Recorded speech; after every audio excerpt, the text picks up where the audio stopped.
Retomando el tema, muy buenas noches nuevamente a ustedes y nuevamente el agradecimiento por haber acudido en esta ocasión al 46 aniversario de CONIDA y poder escuchar de este servidor un poco sobre lo que es la actividad de cohetería científica, las anécdotas, retos, desafíos y beneficios que se obtienen con en esta actividad. El que habla es el director técnico de desarrollo de tecnología espacial de la Agencia Espacial de Perú, encargada de la actividad de cohetería científica.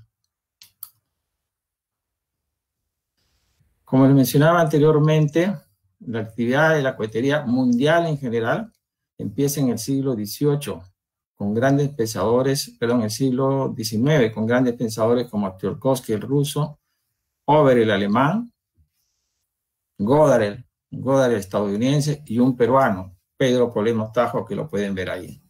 Posteriormente, con todas esas teorías desarrolladas, la humanidad pudo en el año 57 por primera vez llegar al espacio con el satélite Sputnik, y posteriormente la llegada del hombre a la Luna en el año 69, todos los eventos que dieron lugar a la creación de CONIDA un 11 de junio de 1974.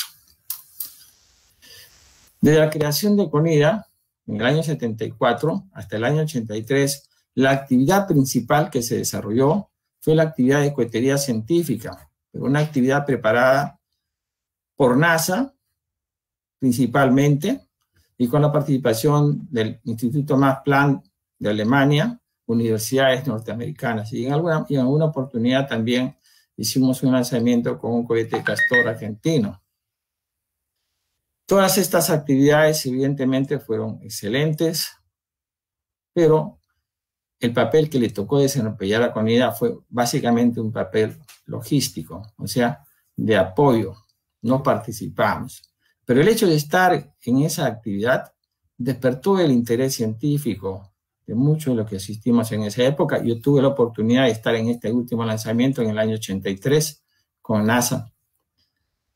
Y nos quedó esa sensación importante que luego de mucho tiempo, porque NASA no volvió a regresar, pero en ese lapso de tiempo, 10 años que pasó, tuve la oportunidad de viajar a Francia y hacer una especialización en tecnología espacial, en especial con lo que son los vehículos lanzadores de satélites. Y tuve un compañero, un binomio de Corea del Sur que trabajamos juntos durante todo ese tiempo, y a través de él pude conocer el programa espacial sudcoreano que habían preparado.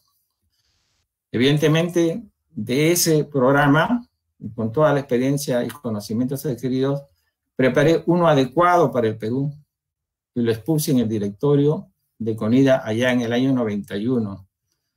Un programa muy interesante, los detalles están abajo, donde están todos los elementos que componen el acceso al espacio, el segmento espacial que son los satélites, las aplicaciones que están en la geomática o las ciencias espaciales que están en la astronomía y los recursos humanos. Pero después de esa exposición, donde me dijeron que fue excelente, y cuando estaba saliendo, el presidente del directorio me dijo: ingeniero, muy buena su presentación, pero muy soñadora. Esto no es para nuestra realidad, esto no es para nosotros.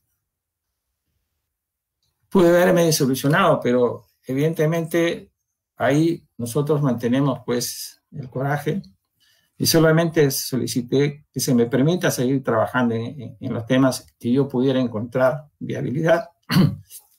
Y así hice un acercamiento en aquellos momentos a un instituto de defensa para hacer una colaboración conjunta y resolverles problemas que tenían en el ámbito de la cohetería, aportando nosotros de CONIDA los conocimientos en el campo y ellos su infraestructura.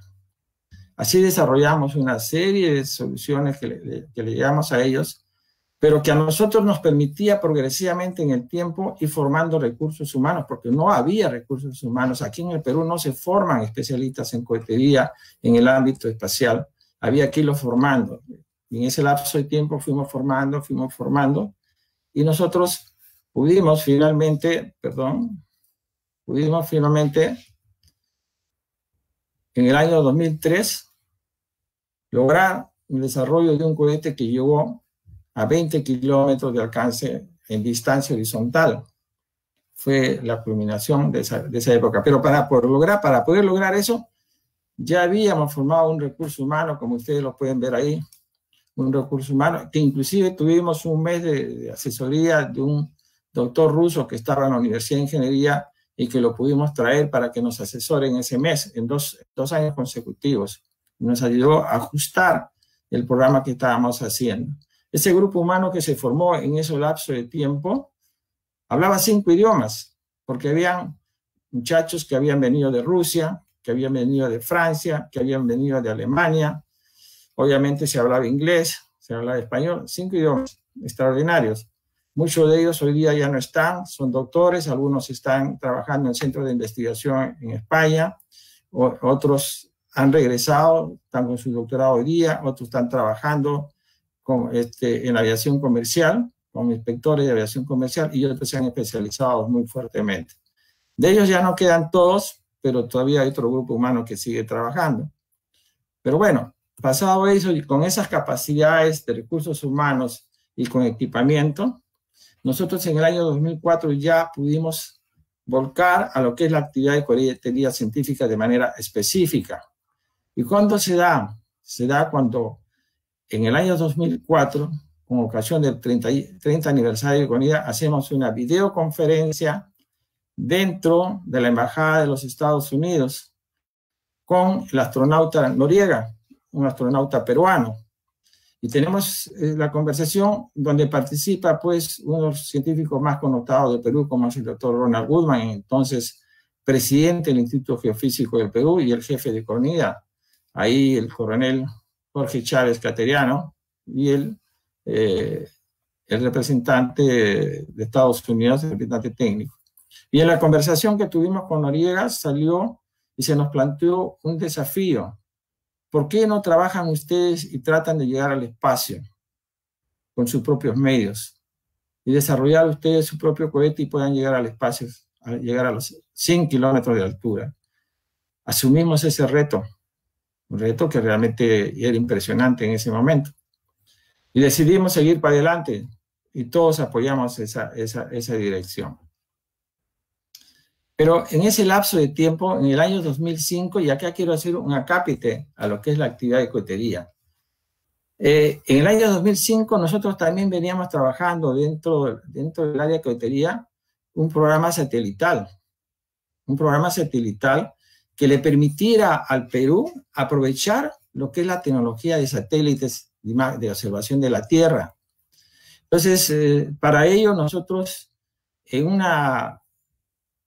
un congreso de 3 días, donde de 8 a 5 de la tarde estuvieron representantes de 53 organismos, hicimos una reunión e intercambio de opiniones con una metodología que se desarrolló para determinar cuál era el sentimiento y las necesidades de todos los profesionales que estaban cercanos a la tecnología de los satélites de observación de la Tierra.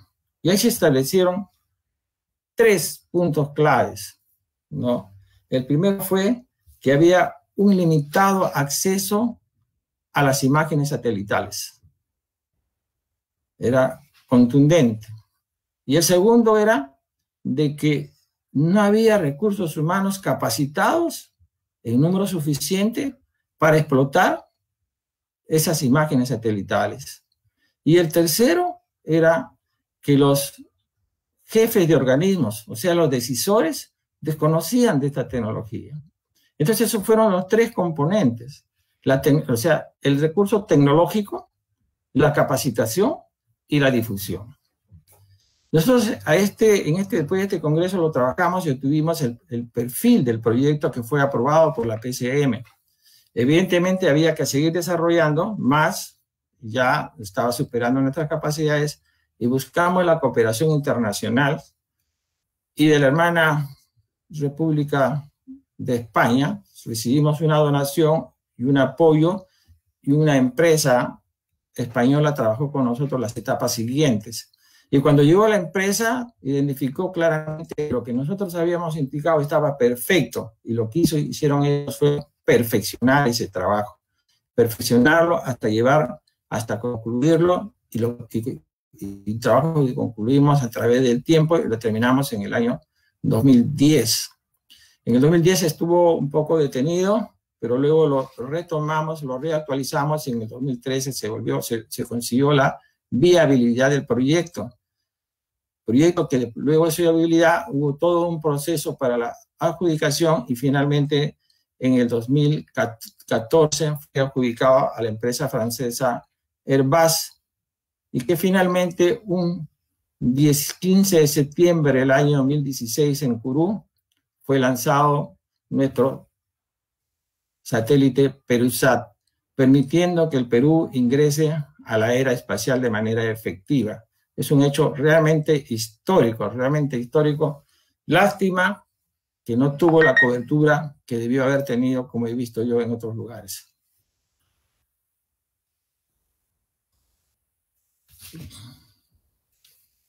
Es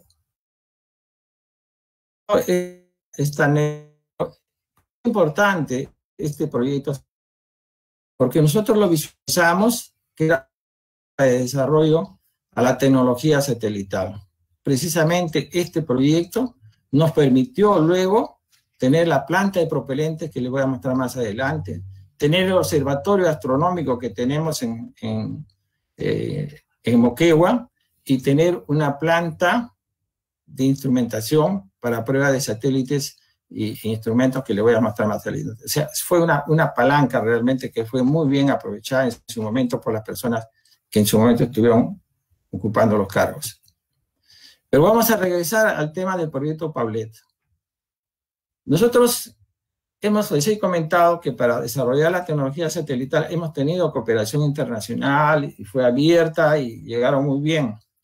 Pero cuando hablamos de cohetería, así sea científica, esa cooperación no es abierta. Es una cooperación que está limitada. Es más, existen 3 regímenes internacionales, como pueden ver ahí el MTCRC, que es el régimen de control y transferencia de tecnología misilística, y el HICOC, que es el Código de Conducta de la Haya, que son 2 regímenes, de los cuales el Perú es suscriptor, que prohíben la transferencia de tecnología bajo cualquier modalidad en cohetería de un país a otro. ¿Pero qué no prohíben estos regímenes? Que un país la desarrolle por su propia cuenta, por propias capacidades. Eso no lo prohíbe. Entonces, por ahí nos fuimos nosotros a trabajar, pero para que no hubiera mayor desconfianza de repente de algún país vecino u otro, promovimos la declaratoria Paulet, que está a la mano izquierda, que es una declaratoria donde de manera expresa se dice que este es un programa científico con fines pacíficos, ¿no? Y que promueve y ayuda y contribuye a elevar el nivel tecnológico del país. Una declaratoria que fue firmada por 4 universidades y firmada por los rectores personalmente. El rector de San Marcos, el rector de la Universidad Nacional de Ingeniería, el rector de la Universidad del Callao, en una sola sesión, ahí en el CONCITEC. El CONCITEC apadrinó y fueron las instalaciones del CONCITEC, y también fue firmada por el doctor Ronald Woodman, por el presidente del Instituto Peruano de Energía Nuclear, ¿no? El jefe del CENAMI, el rector de la Universidad Nobel Birnes y obviamente el jefe de CONIDO. Esta declaratoria y este camino hemos tenido que trabajarlo, y los peruanos lo hemos tenido que trabajar de manera individual, o sea, con un desarrollo muy sostenido. Sin embargo, pudimos lograr que en el año 2006, o sea, un 26 de diciembre, o sea, al día siguiente de las Navidades, cuando todos habían celebrado muy bien, nosotros estábamos trabajando, y ese 26 de diciembre estábamos haciendo el lanzamiento del primer cohete peruano con la participación de la hija de Pedro Paulet Mostajo. Ahí la pueden ver ustedes, a la señora, quien nos dio el honor de presionar el botón para que saliera disparada el cohete. Eso fue noticia, salió en todos los periódicos, en todos los diarios en la televisión, inclusive en CNN, ¿no? En CNN. Obviamente, en nuestra consecución de desarrollo, luego hicimos el cohete Pawlet 1M en el 2009, el X-PAS en el 2011 y el Pawlet 1B en el 2003. Y de ahí, a la fecha no hemos lanzado, y mucha gente se preguntará, ¿y qué han hecho con ese lapso de tiempo? Bueno, ese lapso de tiempo nos hemos preparado. ¿Por qué nos hemos preparado? Dirán ustedes, ¿qué ha pasado? Bueno, esos dos primeros cohetes que se lanzaron eran con cohetes con combustible extranjero, no eran nuestros. Y los dos cohetes que están a la derecha, el 2011 y 2013, fueron 100% nacionales, incluyendo el combustible. Pero ese combustible era un combustible pequeño, ¿no? Porque no será muy difícil poder fabricar combustible de mayor volumen. Y ese combustible pequeño, aún así, nos demoraba más de 24 horas prepararlo en un proceso continuo, ¿no? Venciendo una serie de dificultades y era un proceso antitécnico y no se podía continuar. Y si nosotros queríamos llegar a los 100 kilómetros o a los 80 kilómetros, no podíamos jamás. Entonces decimos, necesitamos tener los medios para poder fabricar un propulsante de 60, 80, 100, 120 kilos. Y colguemos, no se puede. Entonces ahí es donde nosotros nos planteamos la necesidad de tener una planta de fabricación de propelentes, una planta de fabricación de propelentes donde nos permita tener toda la tecnología y la metodología para poder fabricar en un proceso continuo un propelente que sea totalmente confiable. Nos tomó tiempo, sufrimos bastante. Como algunos chicos dicen, sangre, sudor y lágrimas, ingeniero, nos ha costado. Pero esta tecnología no es transferencia de nadie, no es una empresa que la hemos preparado nosotros con nuestros conocimientos y con nuestras experiencias que hemos visto en diferentes partes del país. Esto es una realidad ya, esta planta, y ahora estamos en condiciones de fabricar combustible de 60, 80, hasta 120 kilos, y sabidos hasta cuánto más. Ya lo tenemos, ya está operativa, y mérito a los ingenieros que me acompañaron. Ahí pueden ver ustedes ese combustible que hemos fabricado el año pasado, en noviembre del año pasado, con la máquina que está al lado derecho. Es un combustible que antes nosotros desarrollábamos metodología para ver el estado de ese combustible, porque ese combustible es duro, casi como una piedra. ¿Cómo ves si por dentro tiene fallas? Si tiene fallas puede explotar. Usábamos nosotros rayos X, rayos gamma, ultrasonido, hasta que encontramos una técnica perfecta que es la tomografía axial computarizada. Con esa tomografía axial computarizada nosotros podemos detectar imperfecciones hasta de 1 milímetro de diámetro. Después de eso, nosotros no tenemos toda la seguridad de nuestros propelentes. Esos propelentes se meten luego dentro de ese motor que ustedes pueden ver ahí y lo llevamos al banco de pruebas. En ese banco de pruebas tiene una serie de conexiones. Es una prueba que es controlada desde un computador hacia a través de una serie de sensores, y nosotros podemos ver cómo se comporta ese motor en un banco de prueba estático. Medimos su presión, su temperatura, velocidad de combustión, temperatura de la llama, la temperatura dentro de la cámara. La temperatura que se tiene es una temperatura que está arriba de los 2000 grados Kelvin. Por lo tanto, hemos tenido que desarrollar materiales ablativos, materiales aislantes al calor para que no se funda, porque no hay un acero que pueda soportar esa temperatura y pueda ser lo suficiente para que pueda trabajar sin ningún problema. Y tal es así que cuando termina la prueba, nosotros vamos y le ponemos la mano encima al motor y no quema. Obviamente no le ponemos la mano a la tobera, ¿no? Pero el motor quema, no obstante que adentro había más de 2000 grados Kelvin. Es un avance tecnológico muy interesante, muy bueno. Y ahora estamos nosotros en la fabricación de la carga útil para ese cohete. Evidentemente es un reto porque es una carga útil bastante sofisticada, modular, que está llevando una gran cantidad de sensores, no solamente para medir los parámetros de funcionamiento del cohete en vuelo, sino también de la misma carga útil, ¿no? Y tiene tecnología redundante, y estamos en eso, todavía no hemos terminado.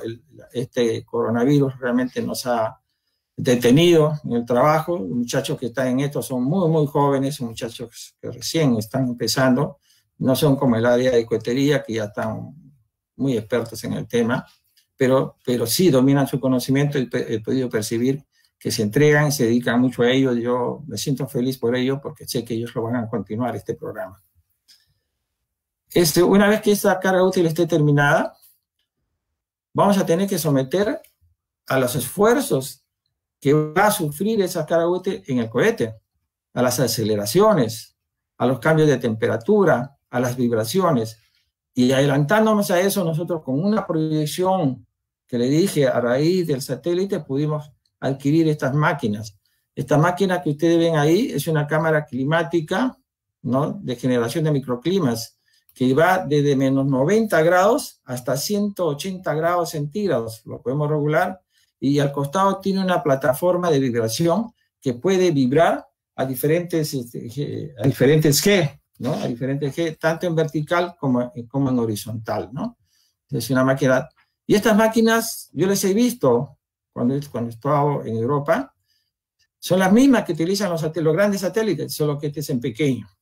Estos son para los satélites, para los nanosatélites pequeños, de muy poco volumen, ¿no? Entonces, pero se puede usar para un programa satelital de pequeños satélites, está excelente, ya está operativa esa máquina.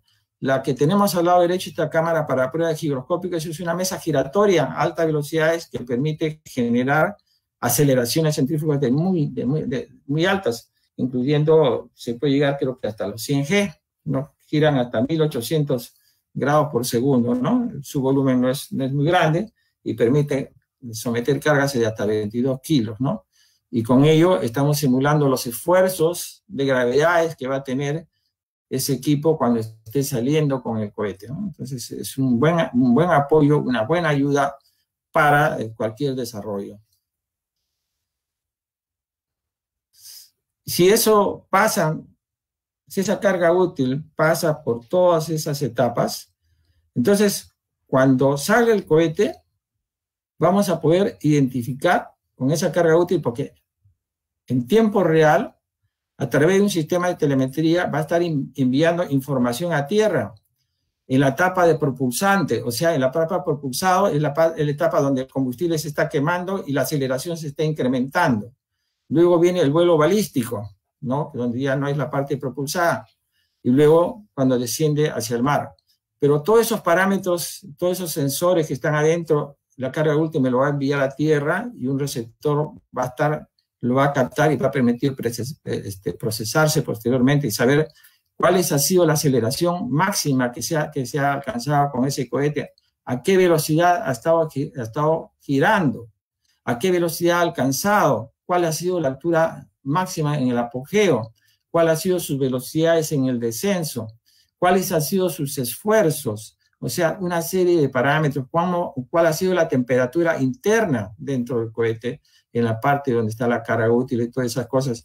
Porque nosotros cuando hacemos la prueba de banco, como la que mostraba anteriormente, ¿no? ¿Dónde está? Más acá. No la veo.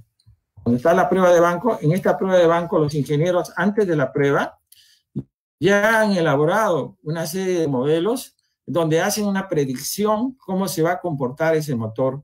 Y vienen y me traen los gráficos, me dicen, ingeniero, esta combustión va a durar 9 segundos, el impulso, el empuje máximo va a estar a 1100 kilos, ¿no? Un poco más de 1 tonelada.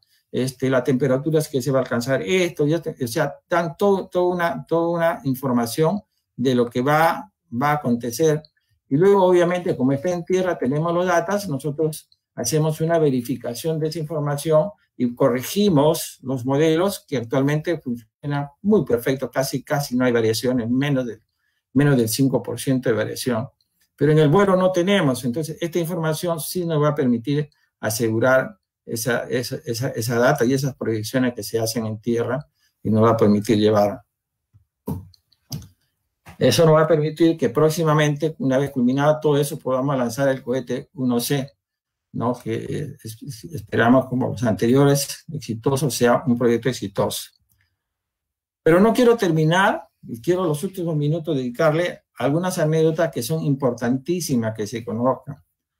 Yo en una época estuve trabajando en Francia, en la Sociedad Europea de Propulsión, que hacen los motores del cohete Ariane, del Ariane 5, que es el lanzador europeo por excelencia, la pertenencia a la Agencia Espacial Europea.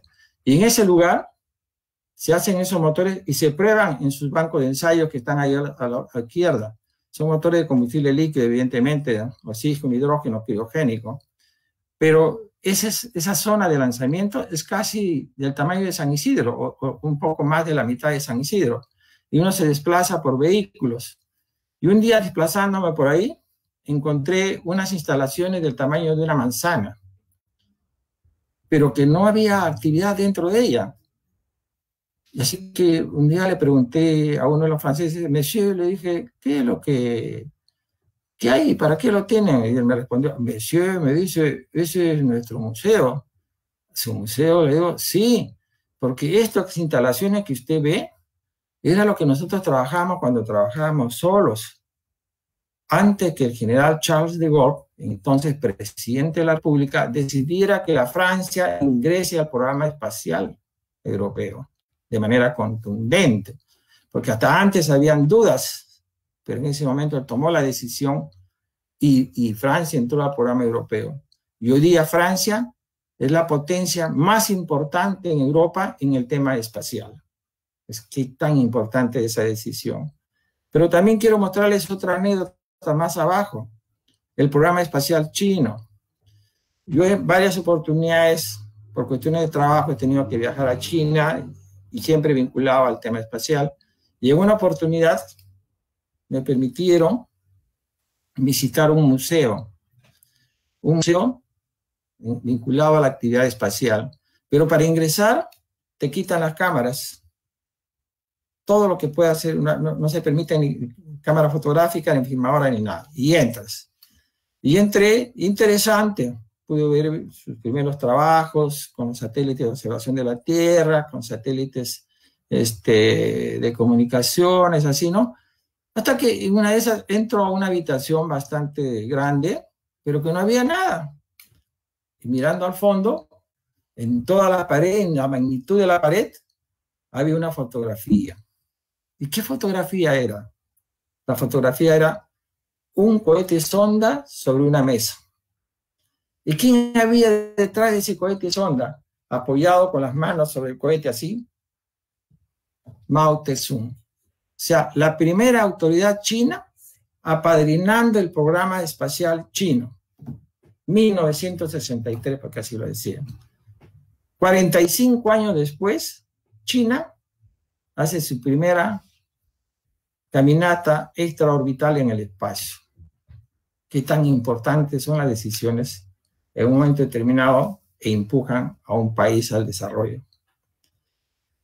Alguien me dijo en alguna oportunidad, pero Miguel, ¿pero qué hace cohetería si el Perú, qué va a hacer con la cohetería?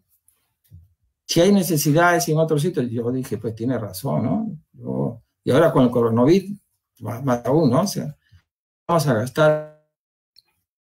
Pero después, los hechos me mostraron que cuando uno maneja tecnología, lo poco que se invierte, por cada dólar que se invierte, uno recibe 7, 10 dólares, y tal vez más. Un ejemplo, porque hay beneficios tangibles e intangibles. Lo que le voy a mostrar ahorita de inmediato en la parte superior son los beneficios tangibles. Ese lanzador que ustedes ven al lado izquierdo, lo diseñamos cuando estábamos trabajando la cohetería y cuando se nos acercaron y nos expresaron que tenían un problema muy serio con una munición y que esa munición ya la iban a dar de baja, o sea, le iban a fundir, y que si la podíamos recuperar, de un análisis que hicimos, no, ya no es recuperable, pero sí se puede dar un segundo uso, que va a cumplir el mismo objetivo. Y le hicimos un segundo uso y le desarrollamos ese lanzador. Y evidentemente toda esa munición se recuperó, y el ministro, posteriormente que nos visitó, nos dijo, caramba, con esto que hizo con ella, nos ahorró 35 millones de dólares. Porque eso era lo que ya habíamos presupuestado para reponer ese material y esos 35 millones de dólares los pudimos ahorrar. Con muy poca inversión, casi nada. Y la derecha, ¿qué sin hacer lo de la derecha? Son pruebas de banco que le hacemos a los motores de cohetes y misiles de las Fuerzas Armadas para apoyarlos.